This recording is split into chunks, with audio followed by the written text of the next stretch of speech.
everyone, welcome back to my channel. So today's video is a video I've been meaning to do for quite some time now. I just haven't got round to it.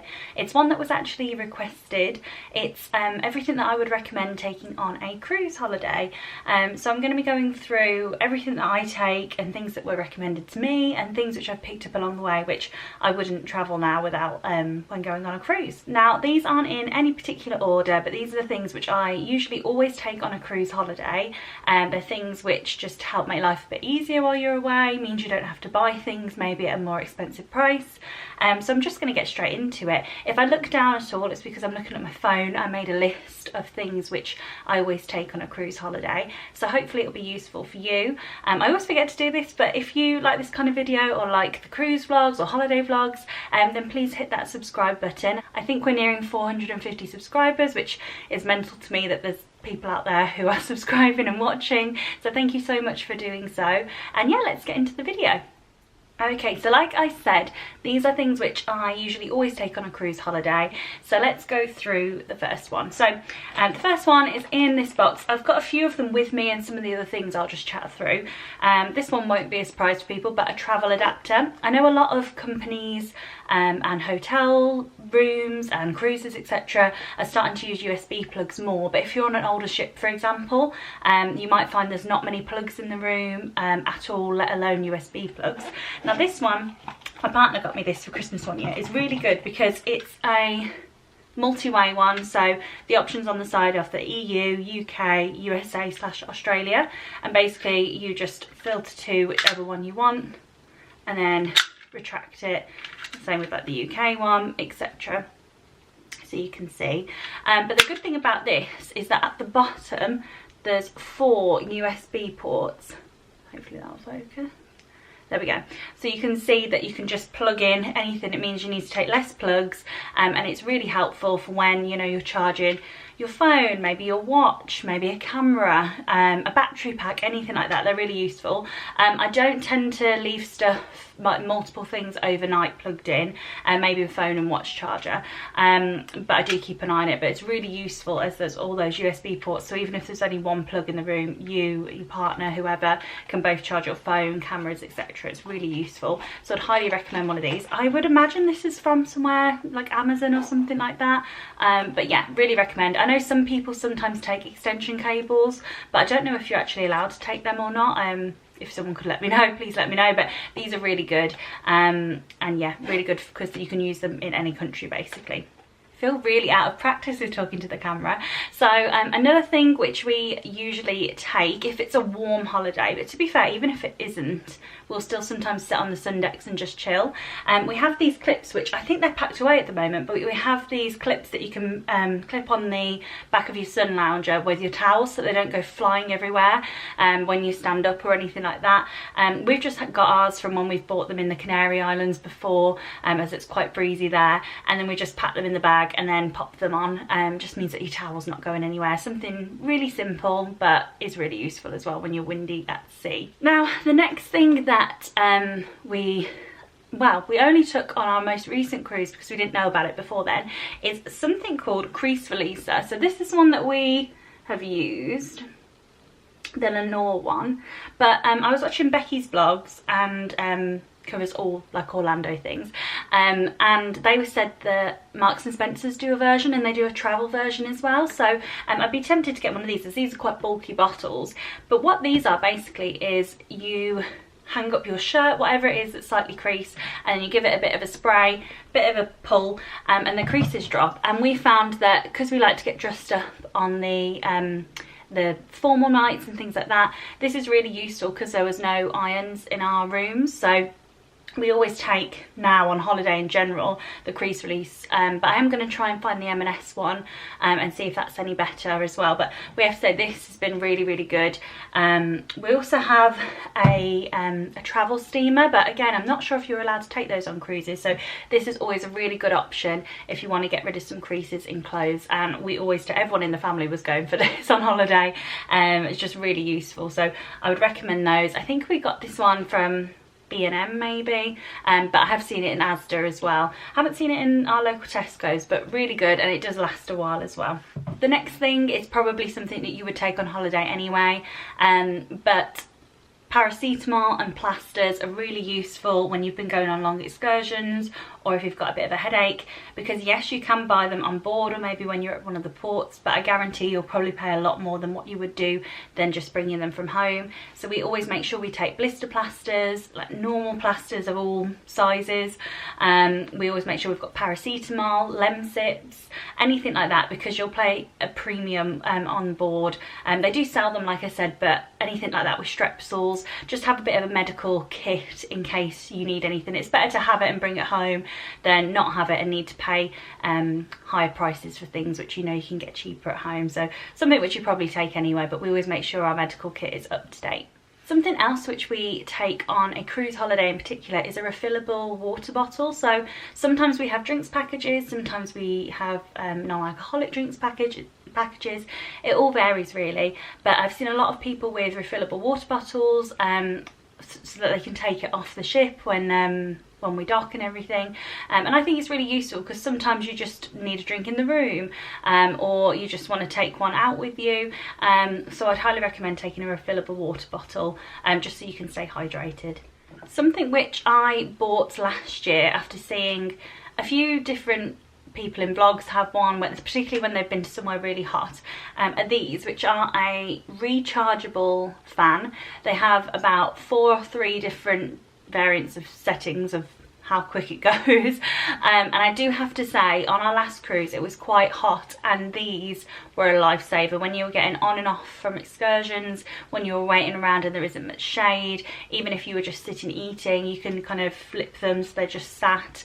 They are really useful. Now I bought this one and my parents' one from Amazon. They weren't really expensive, and because you can just charge them, there's no batteries involved, and they're USB chargers as well, so you can go into the adapter fine. I'd highly recommend one of these if you're going to a hot country.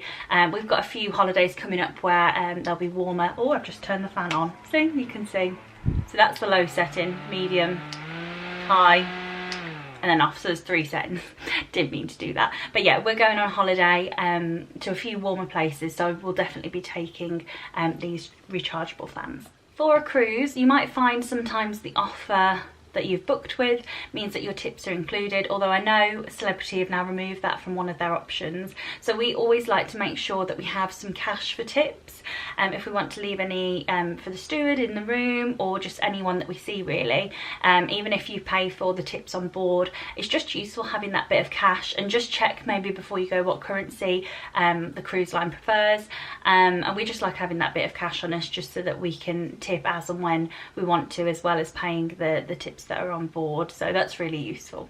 Another thing which I guess I do rather than buy or bring before going on a cruise holiday is I download a few shows or series or movies to watch on the iPad, just because you never know when you might want to watch something. Sometimes if I'm doing my makeup or my hair, I want something on in the background, and yes, there's a TV in the room, but obviously you're limited to what's on the TV, whereas if you've downloaded some stuff, you don't actually need Wi-Fi or anything like that to watch it, and I just like to have stuff on in the background, so I'd recommend doing that either to your phone or your iPad if you have one, and it means then you've always got something to watch if needed. I really liked it because I could just put it on in the background when I was doing my makeup for dinners. Speaking of getting ready, so I usually take a curler or sometimes a straightener, but something that I used on this last trip, which was really useful, was a heatless curler. Now I know there's been a lot of stuff about them on Instagram, TikTok, stuff like that, and I didn't know how it would work in my hair, but I really rate a heatless curler. It depends, I guess, how thick or fine your hair is, if it holds a curl or not, but I've got one here. I've used this one. It's just got 2 scrunchies and then you wrap it around your hair. I often don't sleep in mine because my hair holds a curl really well, so it's like a poodle when I take it out. If you saw my Egypt cruise vlogs, you'll see it's very curly. I did do it that night because I knew that it would be quite hot when we'd go outside, so I didn't put any hairspray in and thought it would drop throughout the day, which it did. But this is a really good way of making it look like you've made an effort with your hair when you haven't. Not that you need to do that on holiday, but I just find that if I was going to do my hair sometimes chucking a heatless curler in for a few hours or overnight really did the trick, and it meant then in the morning there was literally minimal effort. So heatless curler is really good. You can get them from loads of places online, or some shops do them. I think Primark do them as well. So just see what they're all about. I imagine some are better than others, some are thicker, some are more comfortable to sleep in. So yeah, bit of a random one there, but I found for saving time it was really useful, and it also looks like you've made an effort when you haven't really. So they're really good. Something else which is really useful that we would take out kind of in the bag with us for the day was just some cheap ponchos, like not necessarily ones that you're going to wear, but in case it's been raining where you're going, you can put them down to sit down. They're just really useful to have because you never know when it might start to rain, and usually tourist places that sell ponchos or umbrellas or stuff like that, you're going to be paying a lot more money than you would do if you just bought it from home before you went. So we usually have a couple of them in the bag, just so that we can sit on them if we go somewhere and it's been raining, or like a bench has got stuff on or whatever. So yeah, they're really useful as well. Oh, I nearly forgot this one. So we always take some card games on a cruise because sometimes it's just nice. We like to sit in Cafe Al Baccio on Celebrity Apex and just playing a card game. Like I remember people would go past when we would play maybe Uno Flip or Monopoly card game, or I feel like actually that's what we call it as a family. I think it's called Monopoly Deal. And yeah, having a card game is really good, just handy that you can pop in your bag. So those are kind of our go-to ones that we normally take on a cruise, just because they're small to carry.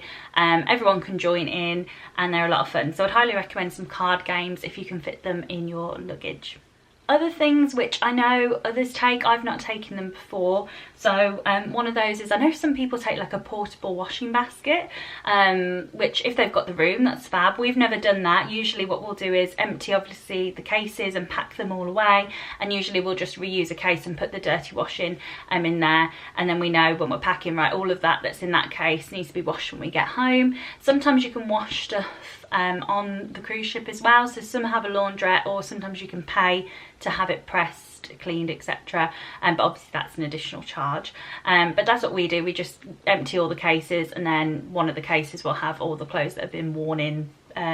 That's what we do rather than taking a washing basket, but I know sometimes people do that. Another thing which I saw, I think it was on Instagram actually, someone had taken kind of the shoe, they hang on the back of a door and they're like shoe pockets, and they put outfits in them each day. For like if you've got children and stuff, it's all in one pocket then. They usually have like 3 or 4 little pockets across, and they hang off the door. I think some people hang them off the bathroom door. That could be useful if there's a lot of you in one cabin, if there's 4 people for instance, because there isn't normally lots and lots of space for unpacking depending which cruise line you go with. So that could be useful. Again, I've not done that, but I know it's something that can be quite useful, especially if you're trying to keep everything organised and in place as well. Finally, I've seen a few people walk around a ship with this before. We haven't, but obviously your room key is the key for everything when you're on a cruise. It's to get you into your room. You need it when you're getting off the ship. You need it for if you're buying anything. You don't pay, you give them your card and then you settle it at the end of the trip, at the end of the cruise. Some people wear lanyards. I've personally never worn a lanyard on a cruise, just because I think I'd forget to put it on. I usually just make sure whatever handbag or bag I'm taking, there's like a little zip pocket in there, and then we usually just put our key cards in there, so they're out the way. But I know some people do wear lanyards, and they do sell them on board. Every cruise I've been on has sold lanyards. However, if you were thinking, oh yeah, that'll work for me, I'd buy one in advance, because unless you're fussed about having a branded one of the cruise line, you're going to be paying a lot more money. So I'd recommend doing that in advance. Like I said, I've never really worn a lanyard on a cruise, but some people find it useful so they don't lose their sea pass. And I think that is everything. I feel like I've whizzed through the things that we take on a cruise ship, a holiday. Well, the things that we take on a cruise holiday. There's definitely more things that I've probably forgotten about, but it's been a little while since we've been on a cruise. So yeah, please let me know in the comments below if there's anything that I'm missing and things that you take on a cruise which you think are really useful. That'd be really helpful to know. We do have some holidays coming up. The next one I don't think I'm going to vlog, as we are going to the Canary Islands, and it's just going to be a chilled holiday, relaxing. But we do have some really exciting exciting trips coming up as well in the second half of the year, which I can't wait to share with you. If you follow me on Instagram, you'll know that the one has been booked for like 500 days. It's going back to somewhere which is one of my favourite places in the world. And yeah, it's been booked for some time, and it's been 5 years since we've been there, so I'm really excited for that. Stay tuned, there will be some more travel content coming. It just takes time, doesn't it? But thank you so much for watching, and like I said, if you have any tips for cruising or things that you take, please let me know in the comment section below. And thank you so much for watching. I hope you have a great day. Bye.